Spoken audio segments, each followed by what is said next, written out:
MBN 뉴스 8 오늘의 주요 뉴스입니다. 스리랑카의 교회와 호텔 7군데에서 동시다발적으로 폭발이 발생해 최소 160명이 숨지고 수백 명이 다친 것으로 전해졌습니다. 우리나라 교민의 피해는 없는 것으로 파악된 가운데 부활절을 겨냥한 기획 테러일 가능성에 무게가 실리고 있습니다. 문재인 대통령이 김정은 북한 국무위원장에게 전달할 트럼프 미국 대통령의 메시지를 갖고 있고 남북 정상회담이 열리면 이를 북측에 전달할 것이라고 청와대가 밝혔습니다. 문재인 대통령을 중재 역으로 하는 북미 간 대화가 계속되고 있다는 분석입니다. 어제 별세한 김대중 전 대통령의 장남 김홍일 전 민주당 의원의 빈소에는 고인을 추모하는 정치인들의 발길이 이어졌습니다. 모친인 이호 여사는 노안으로 병원에 입원해 치료를 받고 있는 것으로 전해졌습니다. 경남 진주 아파트에서 발생한 방화 살인 사건의 희생자 발인이 사건 발생 닷새 만인 오늘 처음으로 엄수됐습니다. 경찰은 피의자 안인득이 과거 68차례 조현병 치료를 받은 사실을 확인하고 관련 수사를 이어가고 있습니다. 변종 마약 투약 혐의를 받는 고 정주영 현대그룹 명예회장의 손자가 오늘 인천국제공항에서 경찰에 체포됐습니다. 정 씨는 지난해 서울 자택에서 마약 공급책 이모 씨로부터 변종 마약을 구입해 3차례 함께 투약한 혐의 등을 받고 있습니다. 앞으로 한강공원에서 텐트나 그늘막을 이용할 땐 2면 이상을 개방해야 하고 일몰 시간인 7시 이후에는 텐트를 철거해야 합니다. 서울시는 지나친 애정 행각 등 부적절한 행위가 많다는 민원이 제기됨에 따라 내일부터 단속에 나서기로 했고 적발될 경우 100만 원의 과태료가 부과됩니다.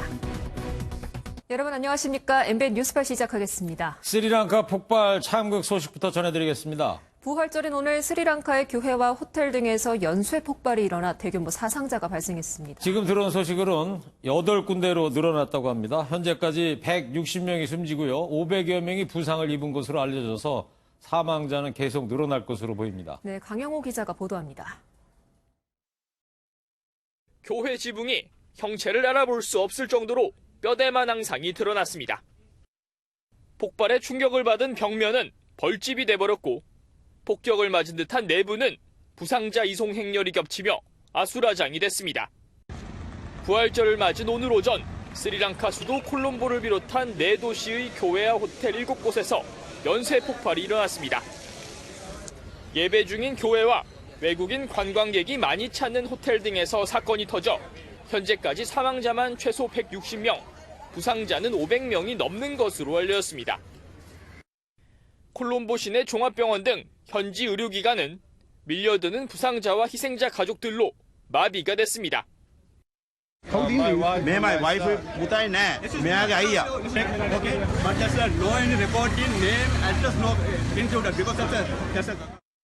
현지 경찰에 따르면 사망자 중엔 외국인도 35명이나 되는 것으로 알려졌습니다. 스리랑카 주재 한국 대사관은 지금까지 교민 피해는 없는 것으로 파악됐다고 밝혔습니다.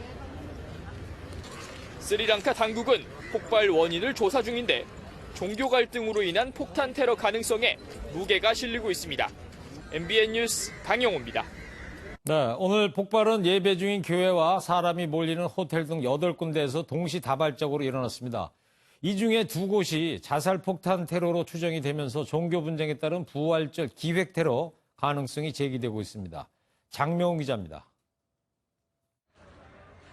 인명피해가 가장 큰 곳은 부활절 기념 행사가 열리고 있던 교회였습니다.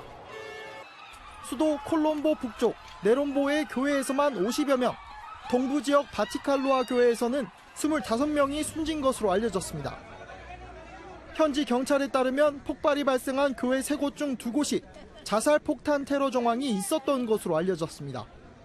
여기에 비슷한 시간에 연쇄적으로 일어났다는 점을 고려하면 급진 종교단체에 의한 기획 테러 가능성이 큽니다.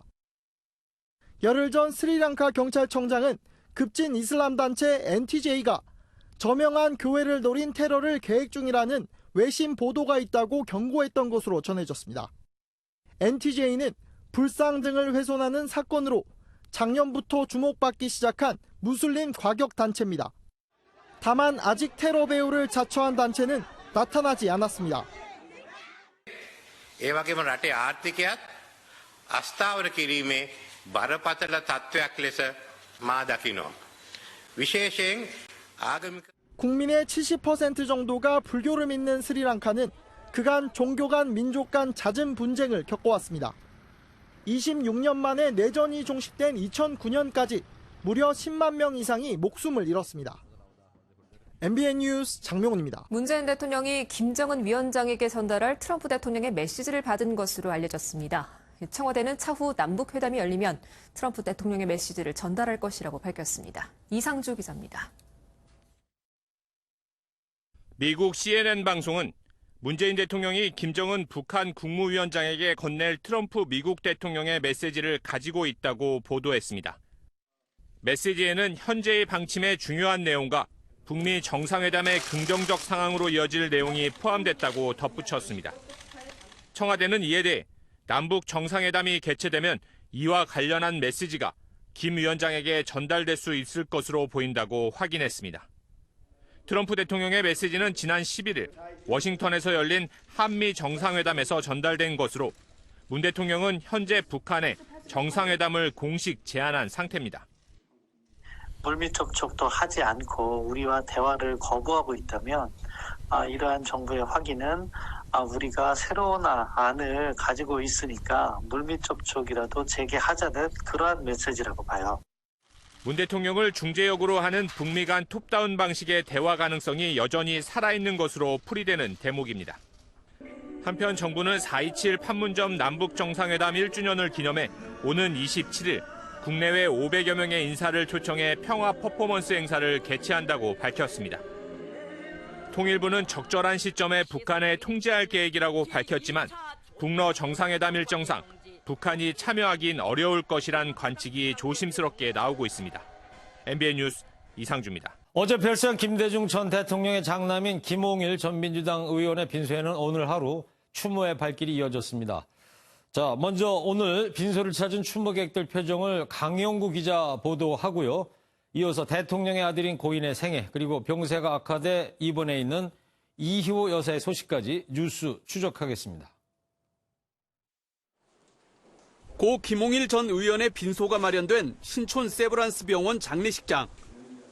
차분한 분위기 속에 조문 행렬이 이어집니다. 특히 박지원 의원을 비롯해 권노갑, 한화갑, 한광옥 전 의원 등 동교 동계 인사들이 일찌감치 빈소를 찾아 고인의 명복을 빌었습니다. 동지 입장에서 살아있을 때 고통스러움을 다 잊고 저승에 가셔서 편히 쉬기를 빕니다. 정치권에서도 여야 가릴 것 없이 지도부가 빈소를 찾았습니다. 어목했던 시절에 그는 늘 우리들의 그 표상이 됐어요. 씩씩했고 늠름했어요. 대한민국 민주화를 이루신 김대중 대통령의 아드님으로서 또 삼선 의원으로서 그동안 대한민국 민주화에 참 큰 역할을 하셨다고 생각합니다. 청와대에서는 노영민 비서실장이 유족들에게 문재인 대통령의 조의를 전했고 이낙연 국무총리도 유족들을 위로했습니다. 민주주의를 위한 반독재 투쟁 과정에서 고인이 당했던 그 순환을 생각하면 정말 가슴이 먹먹합니다. 이 밖에 고 노무현 전 대통령의 장남 노건호 씨와 고 김영삼 전 대통령의 차남인 김현철 씨도 빈소를 찾아 고인을 애도했습니다.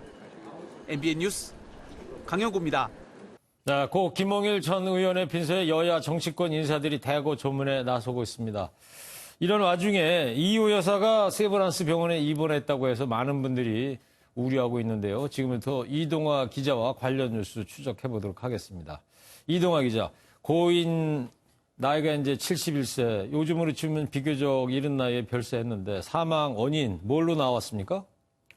네, 고인은 사실 생전에도 몸이 좋지 않았습니다. 네. 젊었을 때 고초를 겪었던 것이 좀 이유였는데요. 예. 박정희 정권의 독재에 맞서다 1974년 민청 학년 사건의 배후로 지목돼 공안당국 조사와 감옥살이를 했고 또 1980년에는 특히 김대중 내란 음모 사건 당시에 공안당국으로부터 모진 고문을 당하기도 했습니다. 네. 평생 고문 후유증이 김 전 의원을 따라다녔고요. 결국 파킨슨병으로 이어져 오랜 투병 생활을 했습니다. 고문 후유증이 컸던 거군요. 네, 맞습니다. 10년 전 김대중 전 대통령의 서거 당시에도 거의 말을 하지 못할 정도로 몸 상태가 안 좋았었어요. 지금 저 장면이죠? 네, 맞습니다. 네. 그 당시 임종 순간에도 아버지 이 세 글자만을 말한 것으로 알려졌습니다. 예. 생전에 김대중 전 대통령도 자신 때문에 김 전 의원이 고초를 겪었다. 되게 안타까워했다는 말도 있었습니다. 네. 그 김홍일 전 의원은 이제 김대중 전 대통령의 아들이기도 하지만 정치적 또 동반자로 이제 알려졌는데 어떤 족적을 남겼죠? 네, 우선 김 전 의원은 김대중 전 대통령의 장남으로 태어났습니다. 네. 아무래도 아버지 곁에서 정치적 활동을 가장 많이 해왔겠죠. 1980년에는 김 전 대통령의 외곽 조직인 민주연합청년동지회 연청 결성을 이끌면서 아버지를 지원했습니다. 네. 1996년 15대 총선에서는 아버지 김 전 대통령의 한때 지역구였던 목포 신안에서 새정치국민회의 후보로 당선돼 국회에 입성했었고요. 네. 이후 내리 2번 더 당선되면서 삼선 의원 고지에 올랐었습니다.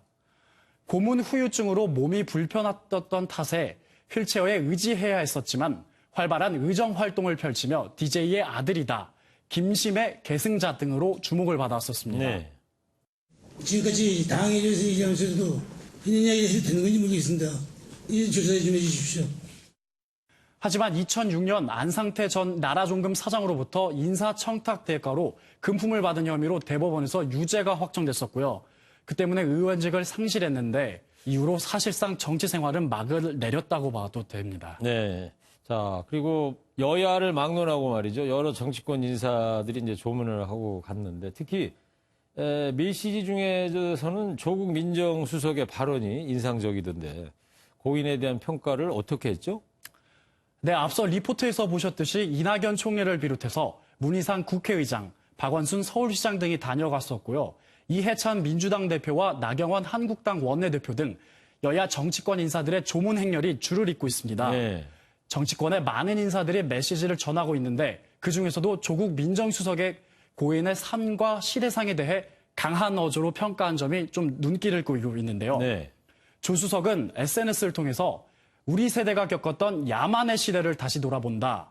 독재를 유지하기 위해 무도한 범죄를 저질렀던 자들, 찬양했던 자들의 얼굴의 이름을 떠올린다면서 애둘러서 과거 보수 정권의 인사들을 비판하기도 했습니다. 네. 그러면서 현재와 같은 정치적 자유, 표현의 자유를 위해 고인과 같은 많은 사람들이 죽고 다쳤다면서 고인의 명복을 빈다고 전했습니다. 예. 대표적 동교동계 의원인 박지원 의원의 고인을 아끼며 남겼던 메시지도 인상적이었는데요. 네, 어떻게 했습니까? 네, 홍일아 미안하다. 내가 좀 더 친절하게 했어야 했다며 미안함과 친근함을 드러낸 박 의원은 목포 민주화 운동의 구심점으로 헌신했다며 고인을 높이 샀습니다. 네. 평화의 한반도가 될 수 있도록 하늘나라에서 저희들을 많이 지원해 주시리라고 믿습니다. 햇볕 정책을 계속 발전하는데 최대의 노력을 하겠습니다. 이 밖에도 늦은 시각까지도 많은 인사들이 찾아와서 빈소를 지키고 있습니다. 예. 안타깝게도 말이죠. 이호 여사 병세 악화 소식도 들려왔어요. 지금 세브란스에 입원해 있다면서요? 어떤 상태입니까? 네, 김대중 전 대통령의 부인 이희호 여사도 지금 장남 김홍일 전 의원의 빈소가 마련된 서울 신촌 세브란스 병원에 입원한 상태입니다. 네. 이 여사의 나이가 올해로 만 97살이 되십니다. 예. 고령의 나이 때문에 한 달여 전부터 병원에 입원한 것인데요. 그렇군요. 그렇다고 고인의 작고로 건강이 위독한 것은 아닌 것으로 알려졌습니다. 아, 그래요? 네네. 이 여사 주변에서는 이 여사가 받을 충격을 고려해서 아직 별세 소식을 알리지 않았다고 전했는데요. 계속 빈소를 지키고 있는 박지원 의원이 이희호 여사를 뵙고 오셨다게 해서 제가 좀 여쭤봤습니다. 아, 예. 박 의원님은 이 여사를 찾아갔을 때 눈을 떠서 박 의원 왔느냐라고 인사했을 만큼 위독하지는 않았다고 말씀하셨습니다. 네. 이제 장례 일정 어떻게 진행이 됩니까? 네, 김 전 의원 같은 경우는 어제 작고했고요. 유가족의 상의에서 김 전 의원의 장례는 4일 가족장으로 치르기로 했습니다. 예. 어제부터 서울 신촌 세브란스 병원에 빈소가 차려졌지만 공식 조문은 오늘 오전 10시부터 시작이 됐는데요. 고인이 15대 16대 국회의원을 지냈던 전남 목포에도 분향소가 마련돼 있습니다. 네. 내일 모레 화요일 오전 7시에 발인식이 진행될 예정이고 이후 광주 5.18 국민묘지에 안치될 예정입니다. 김 전 의원은 김대중 내란 음모 사건으로 고문을 받다가 3차 5.18 민주화 운동 관련자 부상심의위원회에서 5.18 관련자로 인정받은 바 있습니다. 아, 그래서 이제 5.18 국립묘지에 이제 안장이 된다 이런 얘기군요. 네, 알겠습니다. 맞습니다. 자, 시민들도 빈소 앞을 지나가다가 발길을 세우고 김대중 대통령의 아들이 죽었구나 라면서 애도를 표한다고 합니다. 아무쪼록 고인이 저 세상에서는 편안히 계시기를 바라겠습니다. 지금까지 이동아 기자였습니다. 진주 방화 살인 사건이 일어난 지 닷새 만인 오늘 희생자 1명의 발인이 진행됐습니다. 다른 4명의 발인은 피해자 지원책을 두고서 이견을 좁히지 못해 미뤄지고 있는 상황인데요. 먼저 강진우 기자의 리포트를 보시고요. 속속 밝혀지고 있는 피의자 아닌 듯과 관련한 조사 상황 뉴스 추적에서 다루겠습니다. 이번 참사의 희생자인 74살 황모 씨의 장례식이 시작됩니다. 극락왕생을 기원하는 종소리를 따라 유족들이 무거운 발걸음을 뗍니다. 하지만 평생지기인 2살 어린 아내의 모습은 보이지 않습니다. 아내 역시 아닌 듯이 휘두른 흉기에 크게 다쳐 남편의 마지막 길도 배웅하지 못한 겁니다. 아버지의 억울한 죽음 앞에 터져나오는 자식들의 통곡 소리가 크게 울립니다.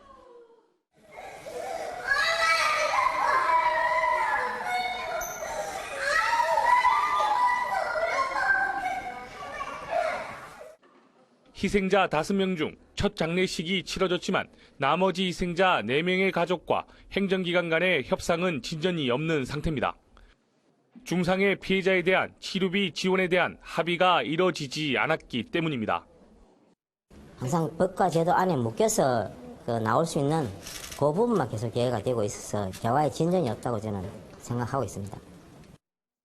피해자 지원 대책에 대한 이견을 좁히지 못하면서 나머지 희생자에 대한 발인 날짜도 정하지 못했습니다. MBN 뉴스 강진우입니다.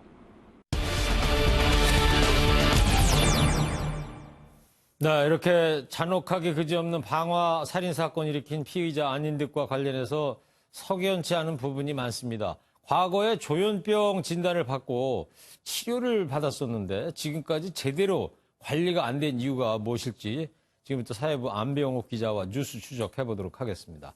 안병옥 기자, 피의자 아닌 듯이 과거 5년 동안 말이죠. 조현병으로 진료를 받았다면서요? 네, 경찰은 아닌 듯이 2011년 1월부터 2016년 7월까지 68차례 조현병 치료를 받은 기록을 확인했다고 밝혔습니다. 네.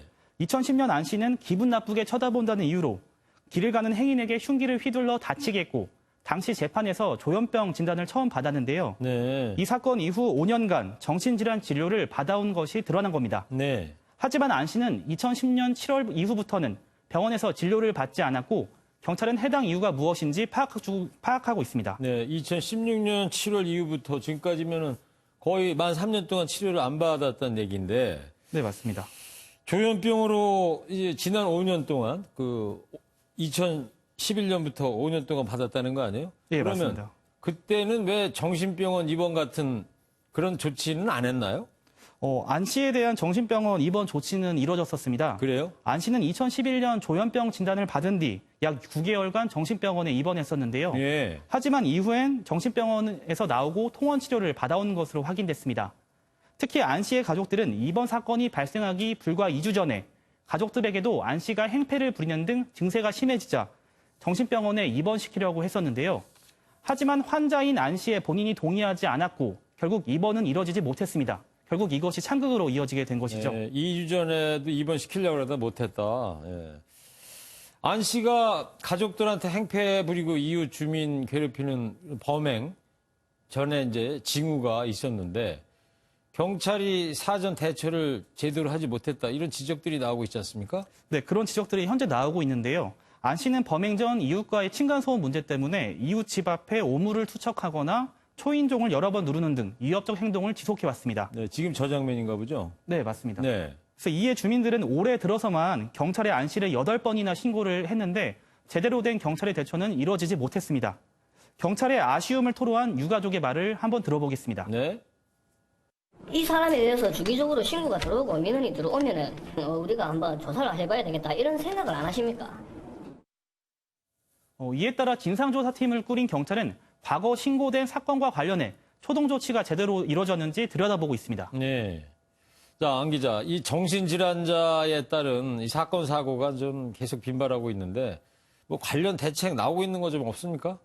네, 안 씨처럼 폭력 성향을 보이는 정신질환자의 경우에는 치료 목적에 따라서 입원을 시키는 강제 입원 조치가 필요한데요. 네. 하지만 현재 강제 입원 절차는 상당히 엄격하고 까다로운 편입니다. 그래요. 특히 현행법에 따르면 현장에 출동한 경찰은 강제 입원을 판단하는 주체에서 빠져 있는데요.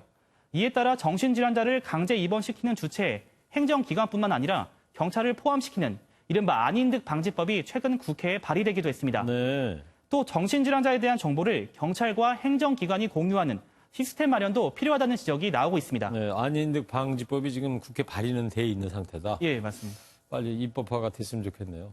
검찰 내부에서도 이 관련 문제를 해결하기 위한 논의가 진행됐다고 알고 있는데요. 네, MBN 취재 결과 사건이 발생한 직후인 지난 17일 대검찰청 형사부에서 회의가 열린 것으로 확인됐는데요. 네. 이 자리에선 정신질환자에 대한 보호 처분 필요성이 언급됐다고 합니다. 치료감호소에서 치료를 받게 하는 치료감호뿐만 아니라 이후에도 주거와 직업 등의 개인사항을 행정기관에 지속적으로 신고하고 관련 명령을 받는 보호관찰 필요성 등이 논의된 것으로 알려졌습니다. 네. 하지만 관련 보호 처분은 인권 침해와 이중처벌 논란이 있을 수 있다는 문제가 있는데요. 앞서 정신질환자, 즉 심신장애자에 대한 치료감호와 보호관찰을 규율했던 사회보호법은 지난 2005년 폐지된 바 있습니다. 네. 정신질환자의 범죄를 막을 수 있는 제도적 보완을 한편으로 마련하면서도 정신질환자에 대한 오해와 편견을 막을 수 있는 사회적 고민도 함께 필요할 때인 것 같습니다. 지금까지 뉴스주적 안병욱 기자였습니다. 네, 다음 소식입니다. 이제 갓 데뷔해서 이름을 알리던 7인조 아이돌 그룹 머스트비가 승합차로 이동을 하던 중에 가드레일을 들이받는 사고가 났습니다. 운전자였던 매니저가 숨지고 멤버들은 병원에서 치료를 받고 있습니다. 손기준 기자입니다. 검은색 승합 차량 한 대가 처참한 몰골로 도로 위에 서 있습니다. 소방관들이 차량 안에서 옴싹달싹하지 못하는 피해자를 구조하려고 애씁니다. 오늘 새벽 3시 40분쯤 7인조 아이돌 그룹 머스트비 멤버들이 타고 가던 승합차가 도로 중앙분리대를 들이받고 멈춰섰습니다. 이 사고로 차량으로 운전했던 매니저 36살 손모 씨가 병원으로 옮겨졌지만 끝내 숨졌습니다. 차량 안에 있던 그룹 멤버 4명과 소속사 관계자 1명은 병원으로 옮겨져 치료를 받고 있고 멤버 1명은 중상을 입었습니다.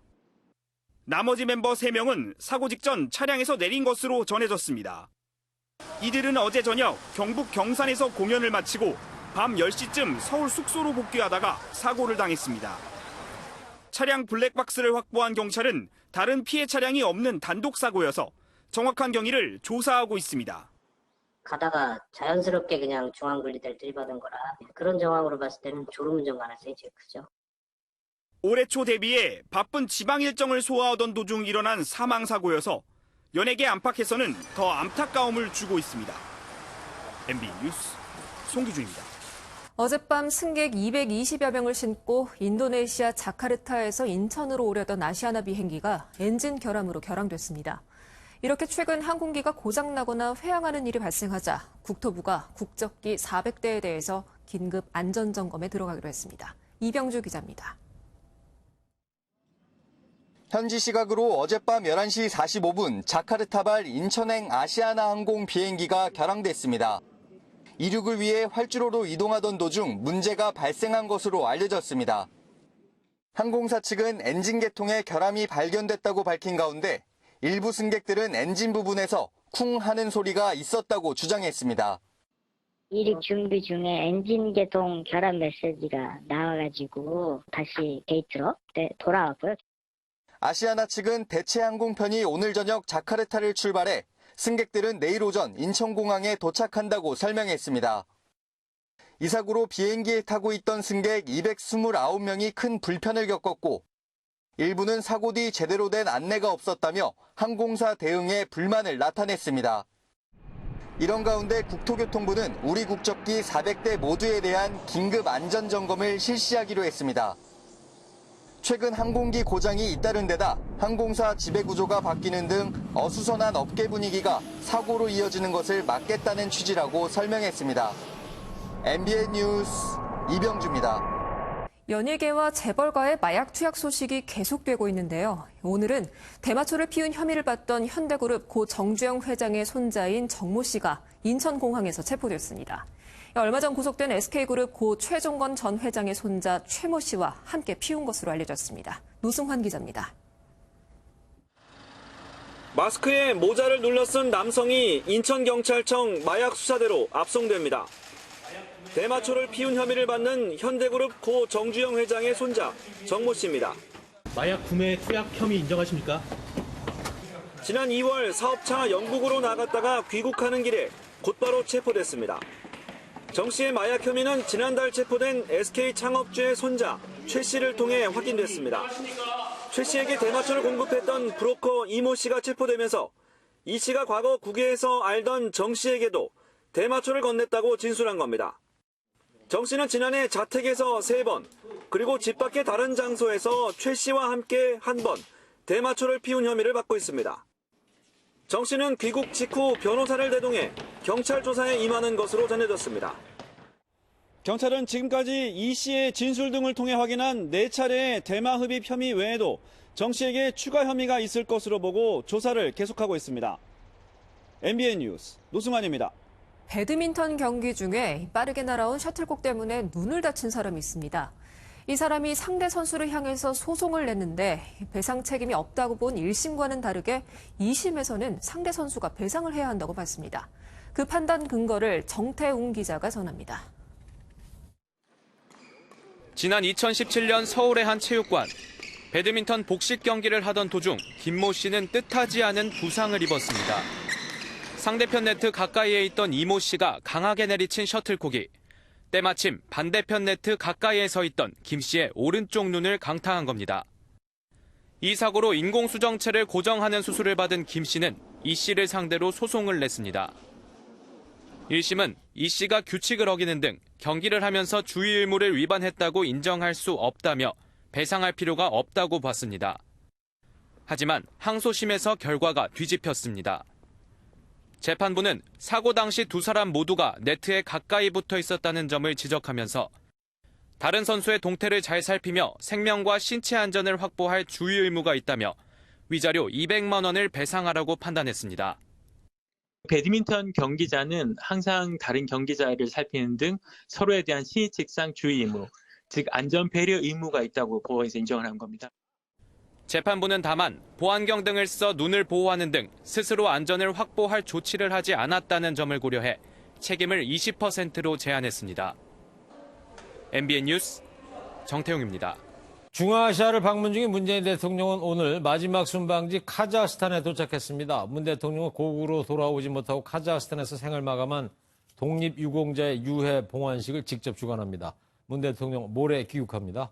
카자흐스탄 현지에서 황지영 기자입니다. 흑백 사진 속 백발의 노인. 3.1운동에 참가했고 러시아 연해주에서 무장부대 일원으로 활동했던 황운정 지사입니다. 독립유공자였지만 그동안 황 지사의 유해는 우리나라에 오지 못하고 1930년대 강제 이주에 살고 있던 카자흐스탄에 묻혀 있었습니다. 문재인 대통령은 오늘 밤 황 지사와 역시 강제 이주됐던 개봉우 지사의 유해를 한국으로 가져오는 봉환 행사를 진행하는데 대통령이 해외 독립유공자 유해 봉환식을 직접 주관한 건 이번이 처음입니다. Наша семья очень гордится тем фактом, что наконец-то сбывается мечта нашего прадедушки Гея-Бону. 청와대는 봉오산 전투의 영웅으로 건국 훈장 대통령장을 받은 홍범도 장군의 유해 봉환도 추진 중입니다. 문 대통령은 이들 독립유공자 후손을 동포 간담회에 초청해 그동안의 헌신에 감사를 표했습니다. 머나먼 이국 땅에서 생을 마감하신 독립운동가들의 정신과 뜻을 영원히 기억하고 최고의 예우로 보답해 나가겠습니다. 또 한인들이 연극과 무용 등을 하는 예술극장인 경제중심지 알마티의 고려극장도 찾아 강제 이주 관련 공연을 관람했습니다. 문 대통령은 내일 지난달 취임한 신임 대통령과 정상회담을 한 뒤 올해 중앙아시아 순방을 마치고 귀국할 예정입니다. 카자흐스탄에서 MBN 뉴스 황전입니다. 자유한국당이 어제 광화문 집회를 열었죠. 황교안 자유한국당 대표는 문재인 대통령에게 김정은 위원장 대변인 역할만 한다고 거센 비난의 발언을 쏟아낸 바 있습니다. 청와대가 오늘 황 대표의 김정은 대변인 발언에 대해서 강한 유감을 나타냈습니다. 또 요즘 5.18이나 세월호에 대해서 자유한국당의 막말이 이어지고 있다고 비판했습니다. 주진희 기자입니다. 나경원 자유한국당 원내대표에 이어 황교안 당대표까지 문재인 대통령에 대한 자유한국당의 발언이 날로 심해지고 있다며 청와대가 강한 유감을 나타냈습니다. 황교안 대표는 어제 열린 장외 집회에서 문재인 대통령을 김정은 대변인으로 표현해 논란이 됐습니다. 가는 데마다 북한 제재 해제해달라 이러고 구걸하고 다니고 있어요. 우리 경제 살릴 외교는 전혀 보이지 않고 김정은 대변인 역할만 하고 있습니다. 이에 청와대 고위 관계자는 요즘 5.18과 세월호 문제 등에 이어 한국당의 막말이 계속되고 있어 매우 유감스럽다고 밝혔습니다. 여당인 더불어민주당도 발끈하고 나섰습니다. 민주당은 황교안 대표야말로 제1야당의 책임감은 내동댕이 치고 태극기 세력의 대변인 역할만 하고 있다고 반박했습니다. 자유한국당 황교안 대표야말로 어째서 제1야당의 책임감은 내동댕이 치고 태극기 극렬 극우 세력과 토착외구 옹호 세력의 대변인 역할만 하고 있는 것입니까? 이어 보수 정권 10년 동안 한반도는 전쟁 위기에 놓여 있었다며 철진한 색깔론을 그만두라고 비판하기도 했습니다. MBN 뉴스 주진입니다. 다음 달 8일 더불어민주당 원내대표 선거가 있습니다. 내년 총선 공천에 실질적인 영향력을 갖게 되는데요. 오늘 삼선인 이인영 의원이 후보군 중 처음으로 도전장을 내밀었습니다. 이 의원은 머리 염색까지 하고서 낡은 이미지에서 먼저 벗어나겠다. 극우 정치 막아나겠다. 포부를 밝혔습니다. 이동석 기자입니다. 이인영 더불어민주당 의원이 다음 달 8일 치러질 원내대표 경선 출마를 공식 선언했습니다. 고려대 총학생회 회장과 전국 대학생 대표자 협의회 1기 의장 출신인 이 의원은 총선 승리를 최대 당면 과제로 꼽았습니다. 무엇보다 총선 승리에 야전 사령관을 자임하기 위함입니다. 총선 승리로 촛불 정신을 완성하고 이 의원은 자유한국당을 겨냥해 극우 정치를 막아내겠다고 강조했습니다. 자유한국당의 극우 정치는 족보도 없을 뿐만 아니라 자칫 잘못하면 자신들을 아주 파멸로 한순간에 몰고 갈 수 있는 위험한 그런 선택이다. 이 의원의 출마에 맞서 원내대표 후보군인 김태년, 노웅래 의원의 행보도 빨라질 전망입니다. 김 의원은 정책위의장 경험을 살려 친문 실세 이미지를 전면에 내세웠고 노 의원은 계파에 얽매이지 않는 야당과의 소통을 내세우며 물밑에서 뛰고 있습니다. 내년 총선 공천에 실질적인 영향력을 미칠 수 있는 원내대표 선출 경쟁은 이인영 의원의 출마를 시작으로 더욱 불붙을 전망입니다.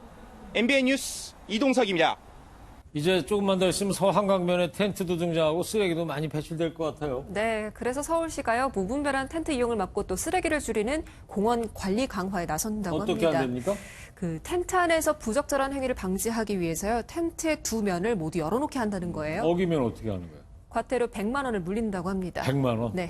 비싸네.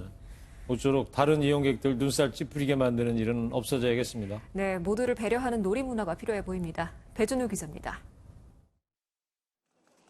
서울의 한강시민공원.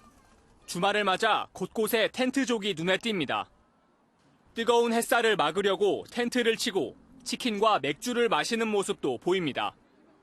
텐트 사방을 모두 닫아놓고 쉬는 연인들도 쉽게 찾아볼 수 있는데 일각에선 공공장소에서 과도한 애정 행각은 문제라고 지적합니다. 다양한 세대들이 사용하는 공간이니까 공용 시설이니까 학생들도 그렇게 할 수도 있는 거고. 이러한 불량 텐트족에 대한 민원이 빗발치자 결국 서울시가 대책을 내놨습니다. 앞으로 한강공원에선 지정된 장소에 텐트를 쳐야 하고 텐트를 이용할 땐 이렇게 2면 이상을 개방한 채로 이용해야 합니다. 저녁 7시 이후 야간 텐트 사용도 금지됩니다. 서울시는 내일부터 200여 명의 단속반을 투입해 불량 텐트족에게 100만 원의 과태료를 부과합니다. 배달 음식에 대한 전단지 규제도 강화됩니다. 전단지 무단 배포를 금지하고 배달존 내 게시판을 통해서만 알릴 수 있도록 했습니다. 이 밖에 쓰레기 수거 횟수를 하루 3번에서 4번으로 늘리고 새벽 시간 청소 기동대도 운영될 예정입니다. MBN 뉴스 배준우입니다. 디지털 노안이라는 말 들어보셨습니까? 스마트폰과 노트북 사용으로 눈이 침침해지는 것을 말합니다. 액정 화면에서 나오는 청색광, 그 블루라이트 때문에 발생하는 건데요. 현대인들이라면 기기 사용을 피할 수가 없는데 예방법을 잘 알고 있다면 좋겠죠. 이상은 기자가 자세하게 전해드리겠습니다. 30대 초반의 남성이 안구 검사를 받습니다. 최근 안구 건조증이 심해져 안과를 찾았습니다. 업무 특성상 하루 종일 컴퓨터를 보는데 집에 와서도 뭐 노트북으로 게임할 때도 있고 또 스마트폰도 집에서도 잠들기 전까지. 스마트폰이나 노트북을 하루에 8시간 이상 사용할 경우 화면에서 나오는 청색광, 즉 블루라이트가 안구에 치명적인 영향을 줍니다. 스마트폰과 노트북 모니터 등의 액정 화면에서 나오는 파란 가시광선이 망막을 손상시키기 때문입니다. 블루라이트 같은 경우는 자외선 다음으로 좀 자극이 센 광선이기 때문에 이게 직접적으로 망막에 손상을 일으킬 수가 있고요. 그리고 이제 황반변성까지 일으킬 수가 있기 때문에 이건 실명의 또 원인이 될 수도 있습니다. 황반변성은 나이가 들어 노화하면서 시력이 감소하는 증세지만 최근 스마트폰과 노트북 과다 사용으로 20, 30대까지 디지털 노안이 급증하고 있습니다. 스마트폰을 사용할 땐 설정에서 블루라이트 차단 필터를 켜거나 차단 앱을 설치하고 컴퓨터엔 블루라이트 차단 필름을 부착하는 게 좋습니다. 노트북엔 야간 모드가 있는데 이 야간 모드를 조절하면 최대 90%까지 블루라이트를 차단할 수 있습니다. 이미 안구 건조증이나 황반 변성이 시작됐다면 블루라이트 차단 안경을 사용하는 게 더 강력한 방법입니다. MBN 뉴스 이상은입니다. 휴일인 오늘 하늘에 구름이 가득했습니다. 내일은 다시 하늘빛이 맑아지겠는데요. 서쪽 지방은 낮 기온도 크게 오르겠습니다. 한낮에 서울과 대전, 전주가 28도로 약간 덥게 느껴지겠습니다. 다만 아침 저녁으로는 금세 서늘해지니까요. 큰 일교차에는 대비하셔야겠습니다. 내일도 공기 흐름이 원활해 대부분 지역의 공기가 깨끗하겠습니다. 다만 대기 정체로 서울을 포함한 수도권과 충남은 종일 미세먼지 농도 나쁨 수준을 나타내겠습니다. 한편 대기는 계속 건조합니다. 강원 영동에는 건조경보가, 그 밖에 내륙에는 건조주의보가 발효 중입니다. 산불 등 화재 예방에 유의하셔야겠습니다. 오늘 전국에 구름이 가득했습니다. 밤부터 내일 아침 사이에는 중부지방과 전북에 안개가 짙게 끼겠습니다. 내일 중부지방 서울의 낮 기온 28도, 춘천이 27도로 초여름처럼 덥겠습니다. 남부지방 광주가 26도, 대구가 25도까지 오르겠습니다. 동해안 지방은 비교적 선선하겠습니다. 낮 기온이 20도 아래에 머물겠습니다. 이번 주는 비 소식이 잦습니다. 화요일과 수요일에 걸쳐 전국에 비가 내리겠고요. 목요일과 금요일 사이 다시 전국에 비가 오겠습니다. 날씨였습니다.